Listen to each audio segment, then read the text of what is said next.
मोजक्या शब्दामध्ये आपण आपलं मनोगत व्यक्त करा.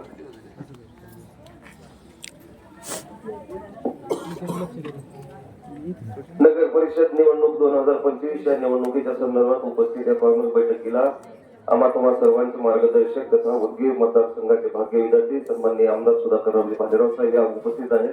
त्यांच्याबरोबर शिवसेनेच्या नगराध्यक्ष पदाचे उमेदवार आमच्या सुनीताताई पंचाक्षरी या पण उपस्थित आहेत. आदरणीय व्यासपीठ उपस्थित सर्व मतदार बंधू भगिनी, कृपया आता निवडणूक ही अंतिम टप्प्यात आलेली आहे. आता रुपेंद्रने या ठिकाणी सांगितलं की भालेराव साहेबांचा म्हणजे शिवसेनेचा फक्त 18 दिवसांचा जन्म आहे. 18 दिवस झाले त्यांना. आज तुम्हाला माहिती आहे भालेराव साहेबांनी भारतीय जनता पार्टी का सोडली, कशासाठी सोडली. भारतीय जनता पार्टीच्या इथल्या स्थानिकच्या नेत्यांनी त्यांच्यावर केलेला अन्याय. एक चांगला कार्यकर्ता 10 वर्षांनी मध्ये आमदारकीमध्ये सक्षमपणानं काम करत असताना भ्रष्टाचारारूपी कुठलंही गालबोट त्यांच्याकडे लागणं लावून घेता तळागाळातल्या समाजाच्या माणसाचं काम करत असताना त्यांचं तिकीट काढलं गेलं. फार मोठं षडयंत्र रचलं गेलं. कारण सुधाकर भालेराव जर तिसऱ्यांदा निवडून आले तर मंत्रीपद त्यांना पक्षाला नाईलाजानं द्यावं लागतं. आणि मग यांच्या घराची पोळी कशा पद्धतीनं भाजून घ्यायची तर एका उमेदवाराचं तिकीट काटायचं, दुसऱ्या उमेदवारांचे पैसे लाटायचे. अशा पद्धतीचं षडयंत्र या उदगीरच्या राजकारणी मंडळीने केलेलं आहे. म्हणून हे खरं आपल्याला जर या राजकारणी मंडळीला खरं जर त्यांच्या घराचा रस्ता दाखवायचा असेल तर यावेळेस अनाथाचा नाथ असणारे तुम्हा सर्वांचे लाडक्या बहिणीचे जनक, लाडक्या बहिणींना भाऊ मारून त्यांनी महिन्याला बहिणीला ओवाळणी देणारे या महाराष्ट्राचे उपमुख्यमंत्री, त्यांच्या जिल्हा परिषदेवरती जाहीर सभा झाली असे एकनाथ शिंदे साहेब, आपण या शिंदे साहेबांचे हात बळकट करावं. येणाऱ्या या नगरपालिकामध्ये जे काही पैसा लागतो तो पैशाचं मंत्रीपद एकनाथ शिंदे साहेबांकडे आहे. त्याच्यामुळे नगर विकास खात्याच्या माध्यमातून आपल्याला राहिलेल्या काही ज्या काही या योजना असतील, रुपेंद्रने आता सांगितलेलं आहे, त्यांच्या माध्यमातून ज्या ज्या योजना आपल्याला आणता येतील त्या शिवसेनेच्या मंत्रिमंडळामध्ये आहे. शहराला जो पैसा पुरवठा होतो तो सगळा पैसा हा एकनाथ शिंदे साहेबांच्या मंत्र्यांच्या खात्यामध्ये जमा आहे. म्हणून आपण कसलाच विचार न करता आता येणाऱ्या काळामध्ये भारतीय जनता पार्टीबद्दल तर बोलूच नाही. आता रुपेंद्रने खंडित केली, चांगलं काम करत होता, नगरसेवक तो होता, परंतु काय कुणाच ठाऊक भारतीय जनता पार्टीला रातातून स्वप्न पडायला लागले. कार्यकर्त्याला सांगायचं तिकिटाला एवढे पैसे हवा आणि कुठून पैसे मागणार कार्यकर्ता, तो तोळागावामधला कार्यकर्ता आहे, तो तोळागावामध्ये राहतो. गोरगरीब सामान्य माणसाच्या घरावर जाऊन काम करणारा कार्यकर्ता आहे. तुम्ही जर भारतीय जनता पार्टी एवढी चांगलीच म्हणताय तर मग त्या कार्यकर्त्याला न्याय देण्यासाठी तुम्ही चांगले कामं करत असताल तर पैसे कशाला त्या निवडणुकीमध्ये लागतील. पण सोय लावून ठेवलेल्या तुम्ही पैसे वाटून निवडून यायची. म्हणून हे षडयंत्र आता आपण मतदारांनी ओळखलं पाहिजे. आणि सुधाकरराव भालेराव साहेबांवरती जो अन्याय झालेला त्या अन्यायाचा बदला घेण्याची वेळ या नगरपालिकेच्या माध्यमातून आपल्याला करायचंय.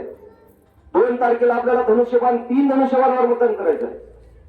तिन्ही 2 मशीनवर 3 धनुष्यबाण असणार आहेत. एका मशीनवर 1 धनुष्यबाण आणि दुसऱ्या एका मशीनवर 2 धनुष्यबाण असणार आहे. आता परिस्थिती अशी वाईट आहे, एवढे मोठे पक्ष म्हणून खाली एक करा, वरी एक करा, तिकडे एक करा, इकडे एक करा, असं काहीच नाही. अवघ्या 5 दिवसामध्ये भालेराव साहेबांनी या ठिकाणी शून्य असलेली शिवसेना, तुटपुंजी असलेले आमच्या सगळे कार्यकर्ते खेड्यापाड्यामध्ये असणारे तर त्या पक्षामध्ये आल्यानंतर 5 दिवसामध्ये 25 नगरसेवक आणि 26वा नगराध्यक्षांचा उमेदवार देण्याचं महान कार्य सुधाकर भालेराव साहेबांच्या माध्यमातून झालेलं आहे. म्हणून आता सगळ्यात मोठा पक्ष म्हणून शिवसेना या ठिकाणी आपल्या रिंगणामध्ये उभे आहे. आपण सर्वांचा आशीर्वाद या ठिकाणी 2 तारखेला शिवसेनेच्या धनुष्यबाणावरती देण्याची विनंती करण्यासाठी या ठिकाणी उभा आहे. विकासाच्या दृष्टिकोनातून सुधाकर भालेराव यांनी पाणी पुरवठ्याची योजना मंजूर करून घेतली. येणाऱ्या 50 वर्ष आपल्याला पाणी कमी पडणार नाही अशा पद्धतीचं पाणी लिंबोडीच्या धरणातून नांदेड जिल्ह्यातून त्या ठिकाणी उपलब्ध करून देण्याचं काम सुधाकर भालेराव साहेबांच्या काळामध्ये झालेलं आहे. उदगीर शहरामध्ये येत असताना रेल्वेच्या फाटकामध्ये इकडे अर्धेवानं तिकडे अर्धेवानं अर्धा तास त्या ठिकाणी रांग लागायची. म्हणून या लोकांची अडचण दूर झाली पाहिजे. शेतकऱ्यांचा माल ग्रामीण भागामधून येतो आणि मला तोही रस्ता त्या ठिकाणी करण्यासाठी उड्डाणपूल मंजूर करून घेऊन दोन्ही शहरालगतचे उड्डाणपूल झाले. दुसरा उड्डाणपूल आता आपल्या रिंग रोडला राहिलेला आहे. भालेराव साहेबांच्या काळामध्ये तोही रिंग रोड मंजूर झाला, परंतु आज तागा तो रिंग रोड पूर्ण झाला नाही. आज उदगीरमध्ये आपण पाहतो ट्रॅफिकची अवस्था कशा पद्धतीची. म्हणून हे सगळे प्रश्न आपल्याला जर सोडवायचे असतील तर उदगीरची नगरपालिका हे शिवसेनेच्या ताब्यात द्यावं लागणार आहे. आणि या महाराष्ट्राचं दानत्व असणारा माणूस एकनाथ शिंदे साहेबांच्या नेतृत्वाखाली महाराष्ट्रामध्ये सक्षम पद्धतीने काम होत आहे. त्यांच्या हातात जर बळकट आपण करण्यामध्ये यशस्वी झालं तर पुन्हा चालून या महाराष्ट्राचे मुख्यमंत्री म्हणून एकनाथ शिंदे साहेब होतील. कारण जास्तीत जास्त नगरपालिका त्यांच्या ताब्यात देणं आपलं कर्तव्य आहे.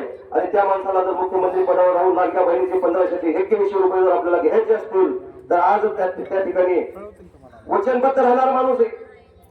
शिंदे साहेबांच्या रूपानं या महाराष्ट्राला मिळेल. त्यांच्याच नावाखालच्या नेतृत्वामध्ये आपल्याला माहिती आहे.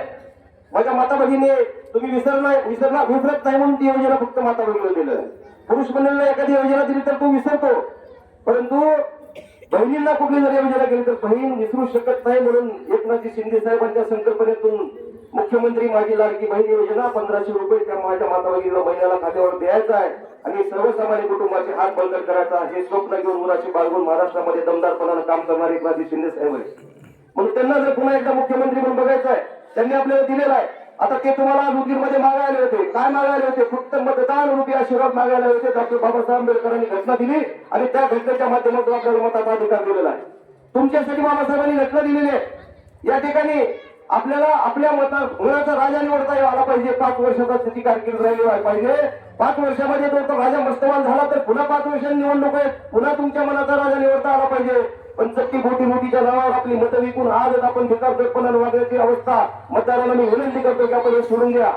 2 दिवसामध्ये तुमच्या घरावरती लक्ष्मी येणार आहे. मला माहित आहे, तुम्हाला माहित आहे. लक्ष्मी घ्या, पैसे घ्या, मी घेऊ नका असं म्हणणाऱ्यापैकी नाही, कारण तो पैसाच आपला आहे.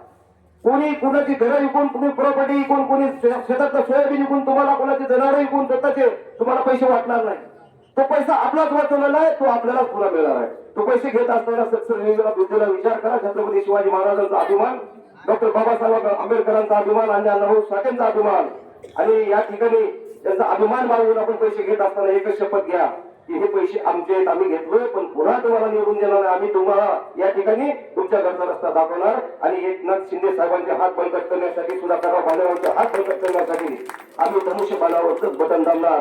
मी तुमच्या नतमस्तक होतो आणि या ठिकाणी सांगतो, येत्या 2 तारखेला आपण तिन्ही धनुष्यबाणावरती मतदान करावं आणि आपल्या उमेदवारांना प्रचंड अशा बहुमतानं विजय करावा, हा संकल्प आपण करावा. मी एवढीच विनंती करतो आणि थांबतो. जय हिंद, जय महाराष्ट्र. धन्यवाद साहेब.